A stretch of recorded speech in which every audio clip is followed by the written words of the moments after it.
যাওঁতে বিভিন্ন জনক পাই আমি শিকো আৰু শিকাওঁ। লগতে আমি কাম কৰি যাওঁতে শিশুৰ পৰা বৃদ্ধলৈকে আমি প্ৰত্যেকক শ্ৰদ্ধা ভক্তিৰে আমি সেৱা যাচোঁ আৰু লগতে তেওঁলোকৰ যি গুণ সেই কঢ়িয়াই লৈ যাওঁ ঘৰলৈ। আজিও আহি আমি এই সোণোৱাল কছাৰী ছাত্ৰ সন্থাৰ সভাপতি সম্পাদক ঐক্যনা সমিতিৰ বিভিন্নজন গণ্যমান্য ব্যক্তি আছে। প্ৰত্যেকলৈকে মই আজি পবিত্ৰ দিনত সেৱা যাচিলোঁ। সঁচা অৰ্থত ক'বলৈ গ'লে আমি কাম কৰা মানুহ, কাম কৰি যাওঁতে বহুজনক লগ পাওঁ, বহুজনে আমাক দিহা পৰামৰ্শ দিয়ে। প্ৰতিটো জাতিৰ মানুহক লগত থাকি পৃথিৱীৰ বুকুত আমি এডাল জৰিৰে ভাল ভাল কামবিলাক কৰি যোৱাৰ আশা আৰু তাৰ লগতে দিওঁতা লওঁতা চাওঁতা থাকিলেহে গছ পুলি বাচে। দেউতা হওক বা কোনোবা প্ৰকৃতিপ্ৰেমী পৰিৱেশ কৰ্মী বা অন্যান্য ব্যক্তিয়ে এনেধৰণৰ কাম কৰি পৃথিৱীখনৰ বুকুত মাটি পানী বায়ু শোধন কৰাকৈ জীয়াই আছে। তাৰ লগত জীৱকুলৰ প্ৰতিটো জীৱক আমি মৰম চেনেহ শ্ৰদ্ধা ভক্তি কৰিব লাগিব। মা দেউতা যেনেকৈ আমি সেৱা কৰোঁ, মা দেউতাৰ শ্ৰদ্ধা কৰোঁ, ঠিক তেনেকৈ প্ৰতিটো জাতিৰ গুৰুক আমি সেৱা কৰোঁ। আৰু ইয়াত এই অঞ্চলত টেঙাখাৰবাসীৰ লগত বিভিন্ন গাঁও আছে। ইয়াত প্ৰত্যেকখন গাঁৱৰ নামঘৰ আছে, মন্দিৰ আছে বা পবিত্ৰ থান আছে। প্ৰতিঘৰ মানুহৰ এজন এজন জ্যেষ্ঠ আছে, তাৰ লগত শিশুসকল আছে, আইসকল আছে আৰু লগতে যুৱকসকলে যুৱতীসকল আছে। প্ৰত্যেকৰ এটা পৰিয়াল, এটা অনুষ্ঠান, ঘৰখন এটা অনুষ্ঠান। এই অনুষ্ঠানৰ এই শিশু অনুষ্ঠান, এই সৰু অনুষ্ঠানটোৰ পৰা আহি এনেকুৱা এটা ডাঙৰ অনুষ্ঠান পতাৰ আশা।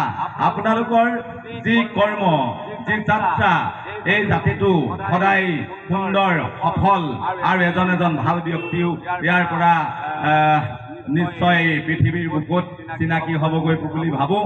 আৰু আমিও ভাবোঁ যে মাটি পানী বায়ু যেনেকৈ শোধন কৰাকৈ পৃথিৱীখন যদি সেউজীয়া পৰিৱেশ আৰু পৃথিৱীৰ বুকুত যদি গছ পুলি ৰোপণ কৰে, এজোপা গছ বা প্ৰতিজোপা গছেই পৃথিৱীৰ ৰক্ষাৰ কৱচ। এইটো এটা ছাতিৰ তলত আমি থিয় হৈ ভাল কাম কৰি থাকিব লাগিব, উশাহ ল'ব লাগিব। পৃথিৱীৰ বুকুৰ যি গোলকীয় উষ্ণতা আমি শেষ কৰিবৰ কাৰণে বা নাশ কৰিবলৈ হ'লে আমি নিশ্চয় গছ পুলি ৰোপণ কৰি পৃথিৱীৰ বুকুত মাটি পানী বায়ু শোধন কৰাকৈ তিতা টেঙা মিঠা কেঁহা সোৱাদ লোৱাকৈ আৰু প্ৰতিটো জীৱৰ কীট পতংগৰ পৰা জীৱ জন্তু পশু পক্ষী বা বিভিন্ন ধৰণৰ জীৱ ইয়াত উৰি আছে বা উৰণ বুৰণ গজন ভৱন চাৰিমুঠি জীৱ যেনেকৈ উৰি আছে, আমিও তাৰ মাজত শ্ৰেষ্ঠ জীৱ। মানুহৰ কৰ্ম, মানুহৰ ধৰ্ম, মানুহৰ আশা, মানুহৰ কাৰণে প্ৰত্যেকটো জীৱ ৰৈ থাকে। আৰু সেইবাবেই আমি মাটিত থকা এই বনবিলাক ইয়াত নিশ্চয় থাকিলে আমি ফুটবল খেলিব পাৰিম, ভলীবল খেলিব পাৰিম, বিভিন্ন অনুষ্ঠান আজি যেনেকৈ পাতিছোঁ ঠিক তেনেকৈ আমি নিম্ন মধ্য আৰু উচ্চ গছে যিজোপা গছ জাতীয় গছ, সেইজোপা গছ হৈছে হুলুং গছ। সেইজোপা গছেই আমাৰ জাতীয় গছ। সেই গছজোপা নিচিনাকৈ পৃথিৱীত থাকিব লাগিব। তেতিয়াহে আমি বৰটোকোলা শগুন বা অন্যান্য ডাঙৰ চৰাইবিলাক ওপৰত থাকে।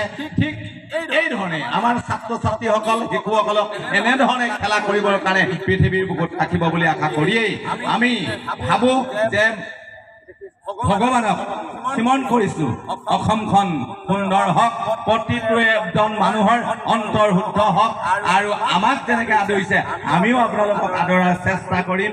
আৰু তাৰে আশাৰে আজি অনুষ্ঠানটো যি শুভ আৰম্ভণি হ'ল, এই শুভ আৰম্ভণি হোৱাৰ গছ পুলিভাগেই চিনাকি থাকিব। এই ৰাধাচূড়া গছে এদিন নিশ্চয় এই চিনাকি দিব। আমাক যেনেকৈ আদৰি আনিছে, প্ৰত্যেকৰ নাম নকওঁ, সকলোলৈকে শ্ৰদ্ধা ভক্তি আৰু মৰম চেনেহ আমাৰ পৰিয়ালে, এই বসুধা পৰিয়ালে সেৱা যাচিছোঁ। আমি যেনেকৈ গৈ আছোঁ বিভিন্ন ঠাইত বা ডাঙৰ ডাঙৰ মানুহৰ লগত, ইয়াৰ পৰাই শিশু এজন ওলাব নিশ্চয়। সেইজনৰ আজি দিনটোৰ পৰাই আমি পবিত্ৰ মনেৰে আগুৱাই যাম বুলি আশা কৰিলোঁ।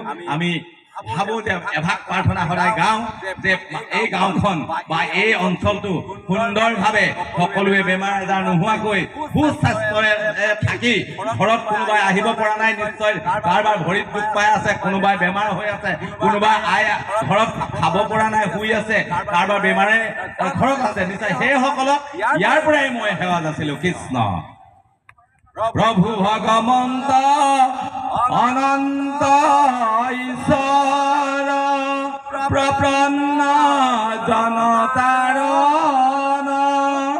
তুমি প্ৰিয়তম পৰম দেৱতা জানিয়া ললো